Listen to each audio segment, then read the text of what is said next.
Hey everyone, Nick Engvall here. Before we get into today's episode, I want to tell you about some of the people that make the sneaker history community and this podcast possible. It's more important than ever to think about who you give your money to when you're buying clothing to go with your kicks. Our friends at Guilty Goods started their brand with a goal of giving back, especially to the communities that make sneaker culture possible. With every purchase from Guilty Goods, at least 10% of the proceeds are donated to organizations like Big Brothers and Big Sisters, the Susan G. Komen Foundation, the Movement for Black Lives, and many more. You can save 30% on your order by using the code HISTORY at guiltygoods.us. Again, that's history at guiltygoods.us for 30% off, and you can feel good about your purchase knowing you're supporting a meaningful cause. Sneakers are all about presentation, and if you're like me, displaying your kicks at home or in the office is just as important as when they're on your feet. Sneaker Throne makes sneaker display cases featuring customizable LED lights, drop-side cases to showcase the entire side of the shoe, not just the heel or the toe, the whole shoe. They've also got display cases for trading card collectors and hat collectors. To me, it's the perfect way to display your collection. You can save at least 10% on your Sneaker Throne order by using the code HISTORY at sneakerthrone.com. That's history at sneakerthrone.com. If you're a Patreon supporter or a member of our Discord community, you already know about Kicks with V hot sauce and his small batch, locally sourced hot sauce. V has been one of the biggest supporters of sneaker history and the podcast since the early days. He's currently the defending champion in our community trivia nights competition. Kicks with V hot sauce has been a huge hit with the community. You can save 10% on your order by using the code SneakerHistory10 at kickswithvhots.com. That's SneakerHistory10 at kickswithvhots.com. Now, you're probably here because you like sneakers, and if you join the Discord, you know our community is about so much more than that. Whether it's the marathon-like community calls, trivia night debates, the in-person meetups, or just sharing our favorite experiences, we found that although we have such different backgrounds, we all have some unexpected shared passions. Not only does the entire community look out for each other when it comes to releases, we're like a support group for life in general. You can join the Discord community for free by heading to the show notes of this episode. After you're done listening to this episode, tell someone you like their kicks today. You never know how far a simple compliment can take you, and we all know how good it feels to have someone show their appreciation. Now let's get into today's episode.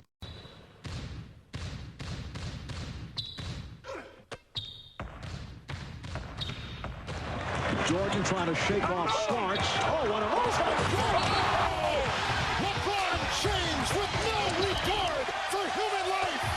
12 seconds. Bryant for the win. Iverson against Gill. The crowd on its feet. Allen for the win. Welcome to the Sneaker History Podcast.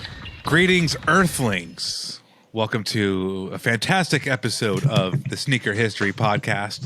Here with the Holy Trinity, that is Mike and Rohit. How you two doing? Fantastic. All good over here. It's a little chilly. I know Rohit's not chilly with that sweatshirt It's a on. lot chilly here in That's a hot Portland. sweatshirt. An undefeated sweatshirt? Hey, it's That's one tight. with the 37s. That's dope. I remember you got the shorts. Oh yeah, I got the shorts, got the sweatshirt. I'm still contemplating if I want to get the corresponding kicks as well. Hey, but 37s we'll see. are on sale on Nike's website, so if you don't get the undefeated, the other ones are cheaper. No, they're on sale, but then with Swoosh, they're still cheaper on Swoosh. And the one bad thing about Swoosh is you can't stack coupons, because if I could get those at, let's say, 2 digits, Yo. that's a RoboCop. The shorts sold out, man. I tried to get a pair of the shorts and they were all gone. It breaks my little. Oh no, and Robbie, I learned from your grievances, so to speak, because I was like, I'm gonna get these on sneakers. I'm ready to commit to paying $80 for a pair of shorts. Who am I? Don't ask.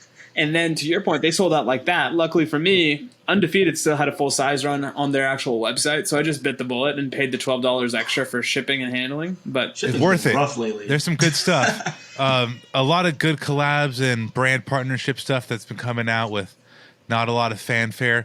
We'll dip into all that, but I'm happy you got the hoodie and the whole fit.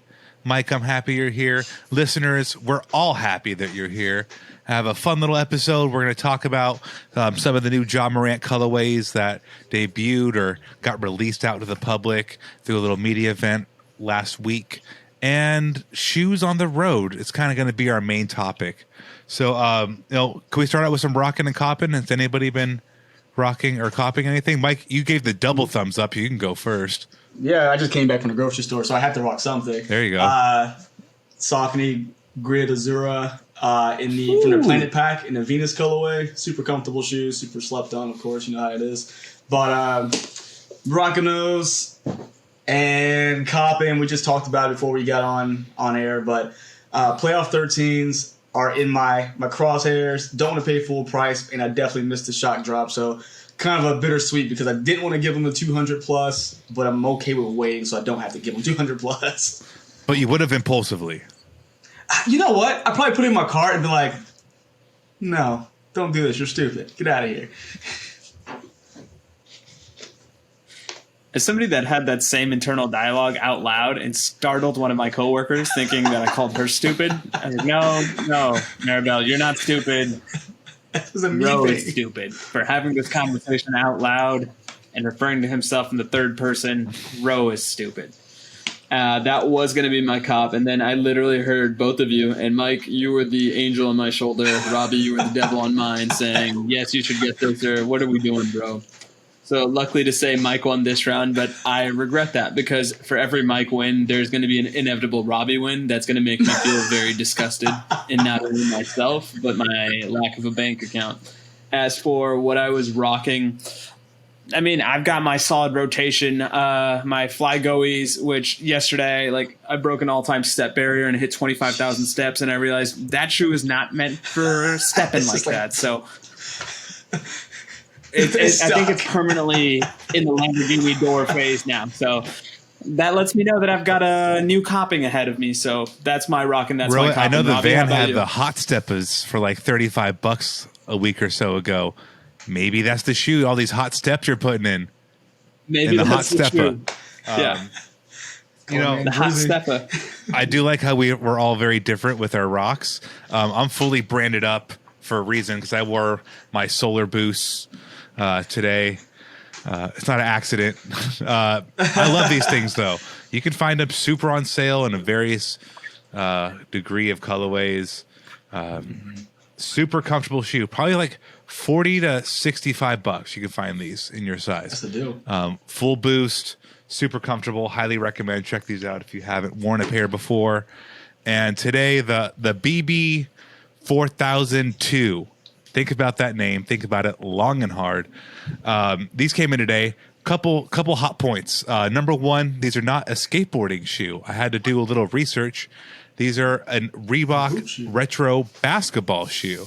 Retooled a little bit, but it looks big skater, and the grip here is super abrasive and grippy. Like it would be very, very useful in holding on to grip tape, but it's not. These are from the Valentine's Day pack. There is a workout leather and an Omni Zone 2, but these are the 4000s, and they're all kind of like wine themed. There's really cool cork, little touch on the back, nice. And the stamp here, you can't read it in my camera, but it says Reebok wine, and on the tongue it has like a wine label type deal, and it's velvety on the inside, and the label on the front says there's hints of black cherry, grape, black cherry here, and strawberry. So the names all kind of fit. Really, really cool. Super comfortable. I wouldn't think they'd be this comfortable, but I really enjoyed wearing them. So check these out. They just dropped on Reebok, part of the Valentine's Day pack. And when it comes to copping, before we started recording, I was checking out some workout shoes. I'm trying to get more back into shape. No. And I think I might become Wonder Woman and get the Nano X2 and the Wonder Woman colorway. Those are super cool. I don't care. I don't play genders when it comes to my superheroes. If Dude, I they like come you, in I mid-size like you. anyway. Like, I want them too. My wife has those. Shout out to the team at Reebok for sending those over to her. But those are so slick, man. They're such a good shoe. Very, Wonder very Woman? into them. Yeah. The Wonder Woman Reebok Nano. It's a very faithful, almost a cartoony like faithful rendition of what Wonder Woman wears. So, speaking of wears, Ja Morant, right? Historically, one Kevin Durant signature shoe rocker and Kobe rocker, and just overall fan of early 2000s. Late 2000s, early 2010 basketball shoes. So his joints finally dropped. We got to see a couple colorways now, and I can really feel the influence of the type of shoes he enjoyed wearing pre-signature shoe and what it looks like as a signature shoe. So, Rohit, I'll let you kind of dive into it a little bit since you're familiar with some of the in-house team there. But how are we feeling about the new jaw colorways? Thumbs up, thumbs down, two up?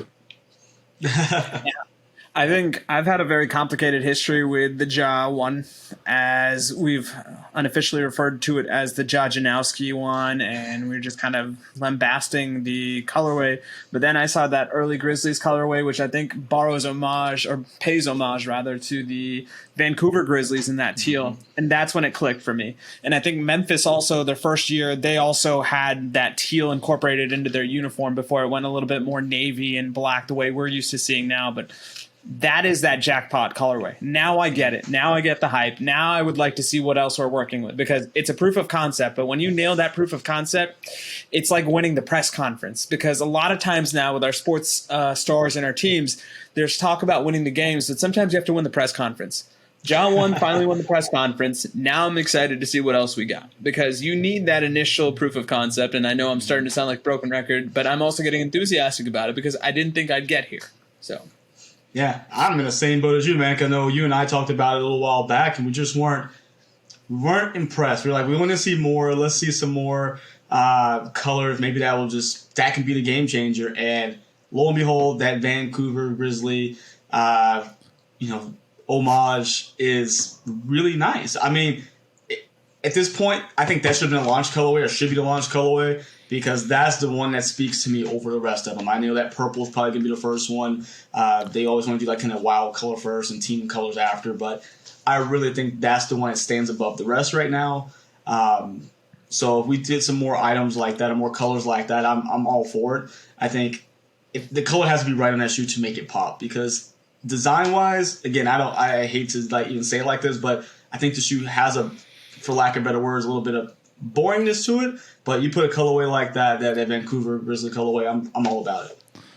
Can I ask you guys this question? Compare and contrast that with the Kyrie 1 to me, because now I'm almost kind of getting Kyrie 1 vibes looking at it, because to Mike's point, and I'm sure Robbie's also going to articulate something similar, it's like when you nail that colorway, then it unlocks not only your desire to buy it, but the possibilities of, what does this remind me of? Or what could this lead down the line for the Ja 2, Ja 3, Ja 4? Yeah, I mean, Kyrie 1s, you look at the design originally, it's like, oh, okay. But they just came with, if it was just team colorways, I'm like, oh, okay, so it's a nice shoe. It's good for what it is. But those colors they released from the All-Star, was like the all-silver. You had that purplish colorway that came out the first colorway. You had the infrared, which that's the one I bought. There's a lot of good colors that really accented the features of the shoe, like that all kind of that netting on top of it, those spikes on the heel. There were a lot of things that accentuated those features, which made it from, this could be kind of plain, to probably one of the best initial introduction signature shoes, I think. See, the Kyrie 1 is a shoe that I bought, I think, 2 colorways of, and I now own 0 pairs of. So I didn't love the design. I didn't love the way it fit on my foot, but the colorways popped. The Grizzly one we all keep alluding to, it's called the Scratch colorway, which I think is a really great name. But I mean, for the same reason why you two like it, I don't like the Scratch one as much because it feels like a little kid shoe. You guys have kids, so it's a different vibe. But, hey, the trivia night one, I think that's my most interesting, or the one I find most interesting, because I also like trivia games. Fun fact about Robbie, John Morant also does. That tie-in I like, and I like the little question, little question print, little sentence phrase print going through it. But we got to see more. Rohit brought up a great point of, like, when you look at it next to a Kyrie one, they look similar. I don't love either one, but I can see how the right flavor on it is going to spice it up and it's going to make it do. Yeah, see, look, that's the All-Star one from the Brooklyn. I like that one. I remember I had bought that infrared color of that pair, and I had a choice between that and then the Steph Curry ones, that dark matter color. I ended up going with the Curry ones, but that's one I wish I actually would have bought and held on to, because I like that color. See, no, for sure. The heel scrapes on that, it's an interesting shoe. Not for everyone. Anywho. No, and I think to follow up Robbie's point, it is one of those shoes that if it doesn't heel scrape you, it's a great shoe, but it's also a snapshot in time because I think we haven't been captivated by a guard like this since Kyrie in his rookie season or in his first couple of years. So it's nice to kind of see what's old is new. And even though things change, they still remain relatively the same. We've got these exciting pass first or explosive point guards. I wouldn't say pass first, so apologies for the faux pas, but it is what it is in terms of ultimately we all want to be a part of the hype. And right now, Ja's that guy. He's got the juice. He's got the swag. He's got whatever you want to believe in your particular region. And we're excited. And that's all you can ask for in today's day and age. Do those trivia night ones, do they kind of give you, just first glance, they almost give me KD4 Nerf vibes to it? Just real quick, I know it clearly is very different, but just that color blocking, the greens, the purples, it does. reds. No, the blue, it 100% does. So I mean, tell me this: is the John? Let's say you're going on a 7-day trip. Is the John Morant one good? Are you bringing a pair in your bag for a 7-day trip? Okay, time out. Did you know that we have an entire network of podcasts? That's right. It's called the Retrospect Podcast Network, and it includes a number of shows that you might like if you're enjoying this one. First up is for the F1 fans. Exhaust Notes is a Formula One podcast that's the perfect balance for the new fans joining the sport and the tried and true diehard F1 fans who've been there all along. New episodes of Exhaust Notes drop every Tuesday on all of your favorite podcast platforms and at exhaustnotes.fm. We've also got a show for the fitted hat collectors out there called Crown and Stitch. As a baseball fan, I've been obsessed with hats for as long as I can remember, and the number of people collecting now has gone through the roof. It reminds me of sneakers back in the day, and I absolutely love seeing creativity of the new releases. Every Wednesday, we drop a new episode of Crown and Stitch on all of your favorite podcast platforms and on YouTube at youtube.com/crownandstitch. If you follow me personally on social platforms at Nick Engvall, you probably already know I first dipped my toes in the podcast game back in 2015 with a show called Outside the Box. Originally hosted by my friends Brandon Edler and Jacques Slade, it eventually evolved into a show with Tiffany Beers, Jacques Slade, and myself, and then into an interview series with some amazingly creative guests. While the show has gone through a lot of changes throughout the years and is currently on hiatus, a lot of people have been enjoying past episodes recently, and I'm excited to say I have new episodes in the works for the new year. We'll be adding new podcasts to the Retrospect Network in the coming months as well. In fact, if you'd like to advertise on any of the shows, be a guest on any of the shows, or even talk to us about getting your own podcast started, reach out to us at podcast@sneakerhistory.com. And find out more about the podcast network at retrospectpodcast.com. Only if I'm hooping, but no, probably not. Well, so this is the segue that Robbie is looking for. I would say this. A lot of my travel footwear tends to commemorate the trip that I'm on. So I was fortunate enough to go to the 2012 Olympics. I think I wore the KD 4 gold medals and the Kobe 7 USAs for that trip. Nice. And now I regret it because they're both fire shoes, and I beat them up to hell because we were walking up and down London town. But at the same time, if I am going to a trivia competition, why not flex a little on these people? Because if I can pull the trivia equivalent of a tomahawk dunk like John Morant can, that's probably as close as I'm going to get to the man, the myth, the legend. So why not? Mike, you're not. I'll say unless you're hoping. Listen, I mean, go ahead. No, please go ahead. I mean, but me, I'm always kind of, I'm always going to figure out, I like to pack with a purpose. So if I know I'm going somewhere with, like, if we go see my wife's side of the family and, like, her cousins who are my age and we'll play basketball, it's like, all right, are we playing ball? I'm packing a basketball shoe. But if not, I try to pack for comfort and pack for, for taking the smallest amount of surface area in my bag with my shoes. Okay. So each of you touched on a bulletin point I kind of wanted to hit on. So we'll loop back around. The reason why is because I've been putting a lot of thought, and I'm sure a lot of our listeners do this. The second you know you're going on a trip, you start putting an outrageous amount of thought into what shoes you're going to bring and for how long and X, Y, and Z. So for months, I will be thinking about what shoes I'm going to bring when I go and travel in May. So, I mean, my first question I kind of wanted to get an idea from, and Ro, you kind of answered it just in your example of London, is when you travel, do you try to bring, or do you even think about bringing shoes that are in like the same like category? So you brought the KD 4 and a Kobe 7, super similar shoes in like an anatomy standpoint of how they're formatted. Do you Very slender. say, okay, I need to have like one runner. Do I need to have one like stunner shoe? I need to have one like slide easy to get in. Do either one of you kind of do that? Because I do. I like to think of like, what's my runner? What's my flashy shoe? My everyday walker. The crowd. I play the crowd. crowd where I'm out. So like right before COVID happened, when I went to Chicago for the All-Star game, I packed Raptor 7s. I packed black metallic 5s. It made sense, right? I'm in Chicago, All-Star game. It's just like, and for lack of better words, I have to have something noteworthy on foot, especially if I'm in that kind of presence. So there was no runner involved. It was like, I'm wearing Jordans. I'm wearing OG Jordans that entire trip. Even if there's only 2 pairs, I'm going to make sure I put those in heavy rotation. But if I'm just going somewhere where it's not sneaker related, not what we do related. If I'm going to see family, my family don't care what shoes I have on. Like, in all honesty, like a lot of people now that know what we do, they're like, "Oh, what do you have?" Like, you're going on vacation. You're not going to your mom's house. You're not going to your parents' house in this 7-day trip example. You're going anywhere but isn't your parent. Like, you're going on vacation somewhere. Wherever you want to go to vacation to. It's a week vacation for Mike. But the double Jordan setup is interesting because you're going to put miles in walking. You're going to do tourist walking in Jordans.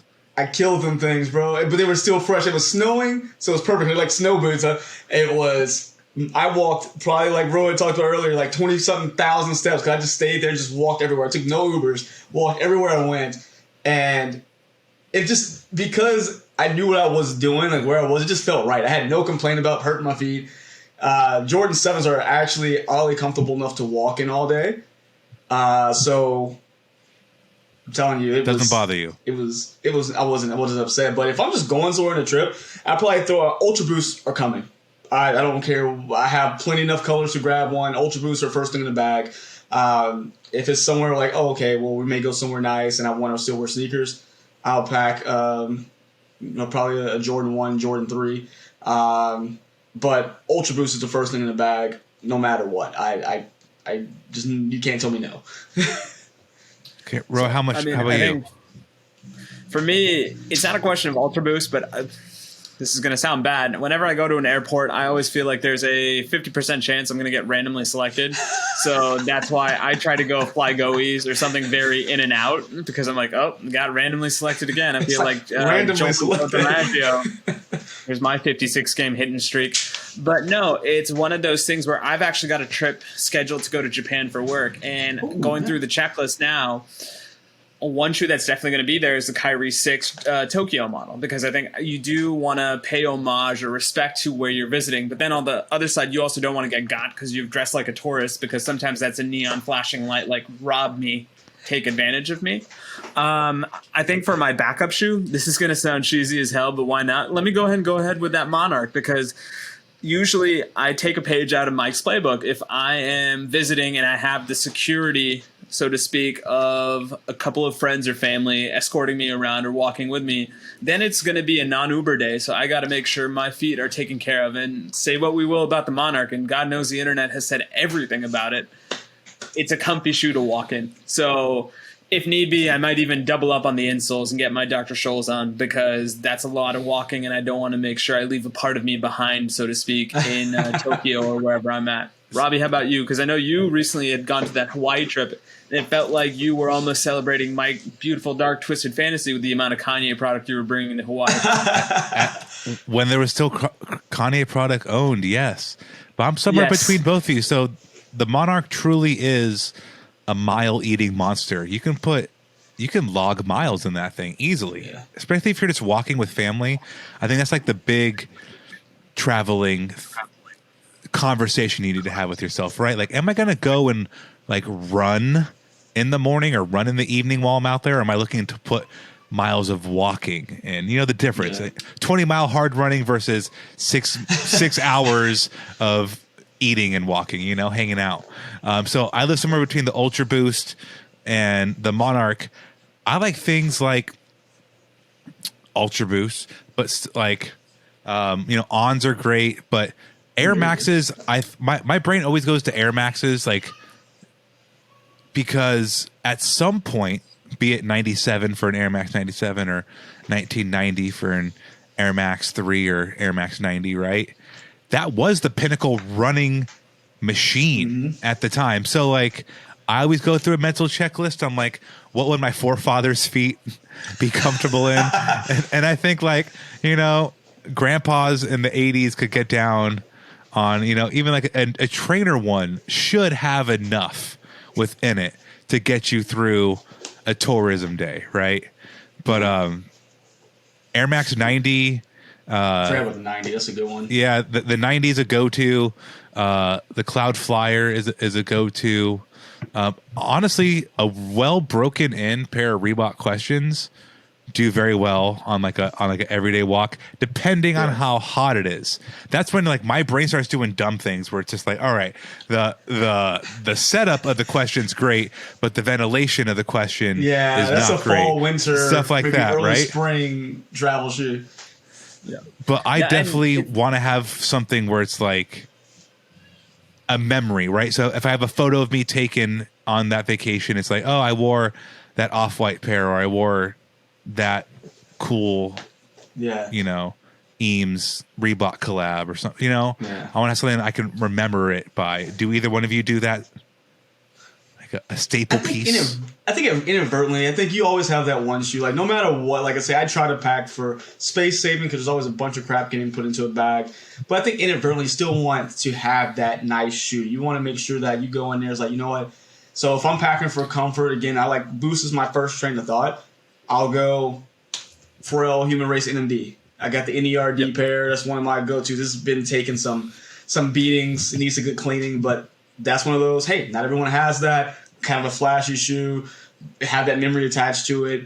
And then we talked about this the other day, even Superstar. So mine was at the 82 Bape Superstar. I've taken that on a couple different trips with me because, again, I can be easy to pack, but oh my god, it's someone, you know, you cross paths with another sneaker collector, sneakerhead. It's like, yo, you have that moment because you always, you know, no matter what we say, we still like to turn a little, you know, have a little head turner when it comes to our shoes and things like that, but make it still make sense, you know.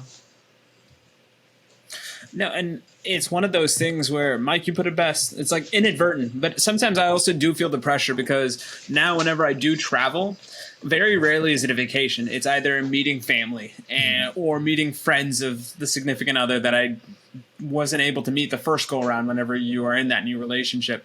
And inevitably with that pressure comes the fact that, oh, are you the one that has the sneaker podcast or are you on? And then it's like, I am. Just don't judge me by these monarchs. Or firstly, like you were saying, Mike, I don't know how your family is, but with my family, especially most of them residing in the greater northeastern Boston area, and they've got a little bit of attitude about it, they love to troll me in the sense that they know I'm highly competitive. So anytime I'm visiting the area, we have to play flag football, we have to play mud basketball, we have to play soccer. What is mud basketball? We got to come back to that at some point. Mud basketball is the dumbest thing in the world because I get called a prima donna because I don't want to play mud basketball, but they have a hoop, but instead of hardwood, it's like this muddy marsh, and they want to play basketball in it. Yes, you know what? Thank you. If for our listeners that are watching this on YouTube, if you can snip that clip of both Mike and Robbie turning their heads at the same time in different directions, I'm going to send that to my family now. Anytime they're like, okay, what's the run for mud basketball? But anyway, I digress because now it's not even wanting to play the sport. It's wanting to troll your boy and it's wanting to ruin his nice pair of sneakers. So that's why when it comes to Northeastern travel, I'm only wearing Monarchs. The Singh family has been warned. See, Rohit, back to the conversation. No, I'm happy. I'm happy you said that because I mean, let's say you're going to Disneyland or a high traffic place. Are you worried about the shoes you brought on vacation getting trashed, or are you bringing them? Like personally, if I don't want them, if I'm not okay with those shoes getting royally effed up, then I shouldn't bring them on vacation because they're going to be in rotation heavily. But do you guys consider that too? Like these could be sacrificed to the gods if they need to be.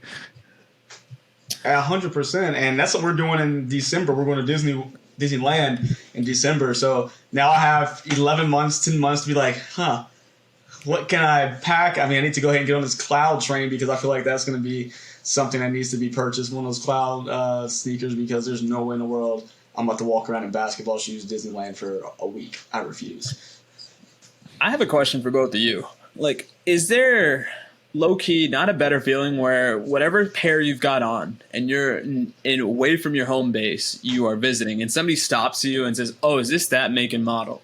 Or is this the shoe that XYZ happened in?" And you're like, "Yes." And then you have that 5 to 10 minute conversation, and then you're like, "Yes, I feel vindicated." So if I do step in that Molotov cocktail of dog poop, ice cream, and crazy glue, and these shoes are truly sacrificed to the gods, that's great. I had a conversation with Joe Schmo about the 1996 Olympics. So kudos to you, sir, because now I feel less shitty about my possible sneaker being ruined.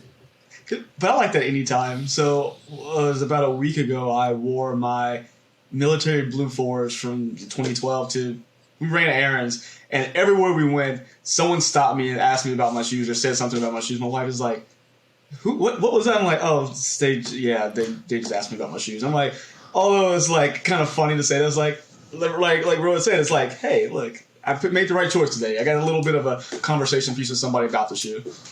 Yeah. It goes back to Nick Engvall's mission statement at the end of every episode. Tell somebody you like their sneakers, and if they're on vacation, they're going to feel even better about it, because we've all gone through that struggle of, I really want to stun on these hoes, but I don't want to ruin these shoes. Yeah. See, my go-to used to be fly knits. what's funny is I'm curious of the amount of sneakers numerically some of our listeners would bring on a trip. I'll get the numbers from you guys, but like on a 7-day, there is nothing of a worse feeling, few things worse than having to wear a pair of shoes to a situation where it's not the proper shoe, and that's like this the one pair you happen to have with you, so you're SOL because that's what you have. I try to avoid that, so like I'll have, if like my nicer like quote unquote stunner shoe should be able to be worn to like a nice dinner also, like if it needs to be. But there also should be like a croc-like situation in there, which is best for, being profiled at the airport, like Rohit was talking about.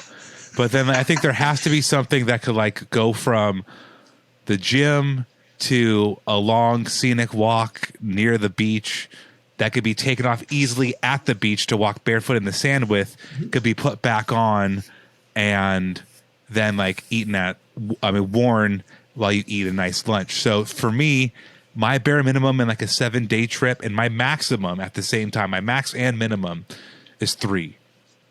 I'm right there with you. I was going to say the same thing. 3 shoes. No, 3 the hard way. And to the listeners, if any of you have been proposed to or are proposed or planning to propose in a pair of Crocs, please let us know, because we would love to be there, because that lets us know that 3 truly is the magic number, because that candle-lit walk on the beach, moon night serenade can only be completed with a pair of Crocs. I will not hear anything else. Jordan 11s, wired, tired.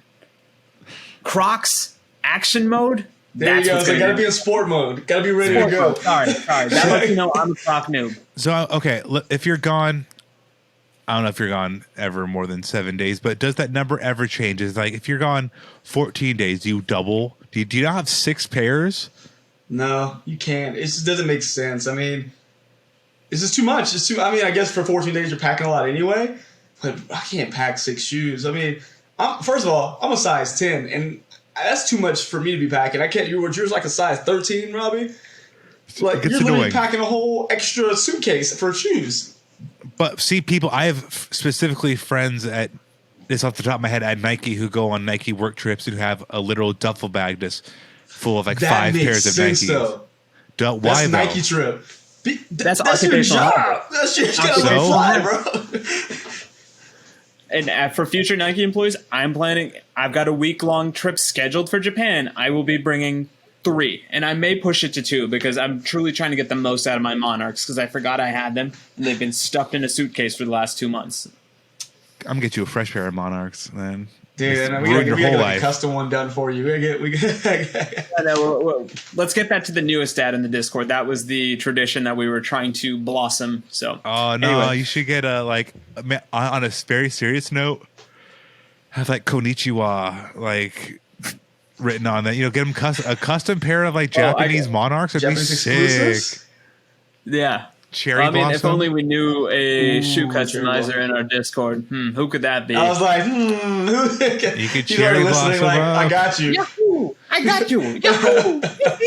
That'd be Dude, I sweet. couldn't go to Japan without an empty duffel bag and sending stuff back home because we plan on going to Asia at some point, and I already told my wife that, look, ignore all of the baggage fees we're going to have because I'm about to just act a fool. See, Speaking of empty duffels, have you guys ever done the move where if you're going somewhere, you tell people, hey, I'm not going to bring all my shoes because I'm planning on buying a shoe at that location? Because that sometimes comes in clutch. see, Guilty. that was my ending question is, do you guys buy shoes when you're Yes. out Yes. on vacation? Yes. I have a problem. Yes. Rohit, how about you? If I Do you don't buy go somewhere shoes? shoe related, like it's going to happen. Yeah.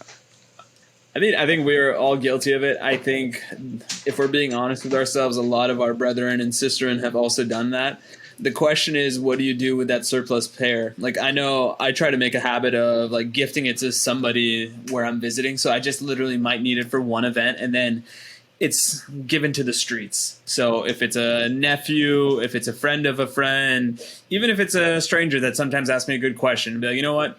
I kind of want to do that now because I've called my shot, so to speak, like Babe Ruth. But I will give you my pair of sneakers that I buy in random city in the United States. If you come up to me, say you're a listener of the Sneaker History Podcast, I'll figure something out. I'll Venmo It's going to you. happen tomorrow. Oh, I know it is. And that's fine because then that tells me the brand is brolic. There it is. He will make it work. I am weird. I guess I'm not weird, but I will not buy a pair of shoes on vacation. Like, I have no sales tax in Portland, and I can get them most likely way cheaper than what I'm going to get them. I don't care what the situation You got is. you got better options. So I'm here in Houston. Let's say some years back when me and my buddy went out to California, I'm like, yeah, I'm buying something. Like, I don't know. Like, they had so many more options. It was like, I couldn't help it. Like, when I go to a place that has just a surplus of sneakers, that is a better sneaker community than where I live, it's a problem. Like, this is going down. But to kind of take this and pivot slightly more, Robbie, I'm fortunate enough to call you a friend. I think you're more of an apparel vacation buyer than you are a footwear. I do love vacation a buyer. dated or time-stamped T-shirt or sweatshirt. So yes, I'm a sucker for an article of clothing. And, you know, and if the right, yeah, I mean, for example, Hawaii has a lot of island discounts because it's like an international hub for retail shopping, you know, from Asia, right? So there, I'll do a little shopping. But yeah, by and large, I will avoid it like the plague. But what if you found something? So, okay, Hawaii. So if you wander yourself into Kith, Hawaii, you find Air Force One, you know, exclusively for Kith, Hawaii. Would you say, no, I'm not going to buy that? Or like, you know what? Well, talking Michael, about buying retail. that is a pipe dream because that situation doesn't exist. I got you. I'm giving you the most obscure situation just to make sure that we're on It the same doesn't. point. Like, hey, shut up. Nope. See, look, you're trying to make that happen. Both times I've asked it. It's like, I will pay you to let me buy off the mannequin. They won't let you if they have a pair. They have to have at least one pair inside. So if they have one pair, you can't buy them. But if they have two pairs, you can buy them. So yeah, I mean, there's no item that any boutique sells of any sneaker brand where I can't get a discount on it in Portland. Yep. I have a friend that works at New Balance. I just don't like New Balances, so I don't ever hit them up. But I could get like 40% off on New Balance if I wanted to. I just don't like. I don't buy New Balances. Now that I know this, just buy size 10s because they will help your boy out a ton. Right. No, Robbie, have you had this situation happen? Because it's not even. No, it is primarily a Portland thing. Like, I will go somewhere and buy a sneaker, and the sneaker will be, let's say, $120, and then when I get ring up, it's like $144. I'm like, what the hell is this? Oh, What? yeah. No, I didn't buy socks. What? It's like, sir, this is tax. I was like, oh, Welcome to Texas if you come down here. yeah, exactly. No, but then the other thing is as well, like the discount travels as well with you. So if you got that black badge and you're going to an outlet store, because that's the key move as a Nike employee, that discount will always, always help. So then you even negate this concept of, I don't even know how to pronounce it again. I will say tax. Yeah. Not- What is this tax you speak of?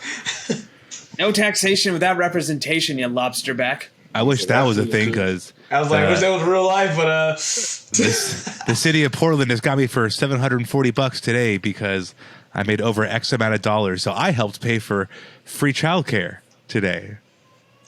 So that's why that's the big reason why I don't ever shop like that I for looked at my shoes. W-2 and I was like, oh, I just paid someone's whole salary somewhere. Fantastic for the year. You're right, but that's how the cookie breaks. So, listeners, when you're traveling, are you thinking about these things? Are you pondering your tax situation with your local with your local state? Tax history coming soon. Yeah, let us know. What are your deciding factors of what shoes you bring, what you buy when you're there, and how, and everything in between. So, drop us a like, leave us a comment. However you want to engage with us would be fantastic. Make sure you're following at Sneaker History on all major platforms. There's a baby crying in the back, so somebody go and tell us what your tell us what your handles are, sir. Baby wants to know. Well, my own child wants to know where they can find me, apparently. You can find me here, of course, on Sneaker History, literally, for Sneaker History. Find me on Instagram and Twitter at MadWatch789. You can, of course, find me on Instagram, or not Instagram, but YouTube at Mike Guillory. So check it on out. Perfect. You can find me at Twitter at Roheezy, on Instagram at RohitM13. Like I said previously, I'm on a bunch of social media networks because Twitter was thought to be dead, but it's still alive. Maybe I'll activate one of those many accounts, but I'm a part of the greater Sneaker History Exhaust Note cinematic universe. Robbie, how about yourself? Just find me at Sneaker History, man. The algorithms is crushing everyone's life, so I don't even care if you can find me online. Don't look at the analytics; it hurts. I don't even care. You know what? Don't follow me. No followers for 2023. Get out of there. No new friends. Negative. I want negative followers. But all right, listeners. I wanted to take followers away from Sneaker. No, I don't. Please, put them all here. Put them all here. Please funnel them to Sneaker History. Sorry, Nick. Please don't fire me. Okay, everybody. Peace. See ya. See ya. Hey everyone, this is Nick again. Before you take off, do us a solid and head over to Apple Podcasts to leave us a review. Give us a rating on Spotify and Amazon Music, and make sure you're subscribed to our YouTube channel because we have even more video content coming soon. Speaking of new content, we have an amazing community of sneaker enthusiasts that hang out in our Sneaker History Discord on a daily basis. While sneakers is a connection point that brought us all together, we've all discovered countless shared passions that we have in common with each other. We recently launched a couple of new podcasts directly from our community. One of them is a Formula One podcast. If you're an F1 fan like me, the Exhaust Notes podcast is your weekly fix of Formula One fun. It's hosted by myself, Rohit Malhotra, and Todd Yates. New episodes drop every Tuesday. I've been wearing fitted hats for years and collecting my favorite teams since I was a little leaguer. It has been awesome to see so many new fans getting into fitteds in recent years. Crown and Stitch is our new talk show about fitted hats with Dexter, Keith, and myself, where we talk about fitted hats, snapbacks, throw in some obscure hats because we all kind of like some funky stuff once in a while, don't we? Copping, collecting, and so much more. New episodes drop every Wednesday. Hit the links in the show notes for this episode to give our new shows a listen, and be on the lookout for more new podcasts dropping soon. Last but not least, tell someone you like their kicks today. You never know how far a simple compliment can take you, and we all know how good it feels to have someone show their appreciation. Thank you all for the support, and we'll catch you on the next episode. Peace.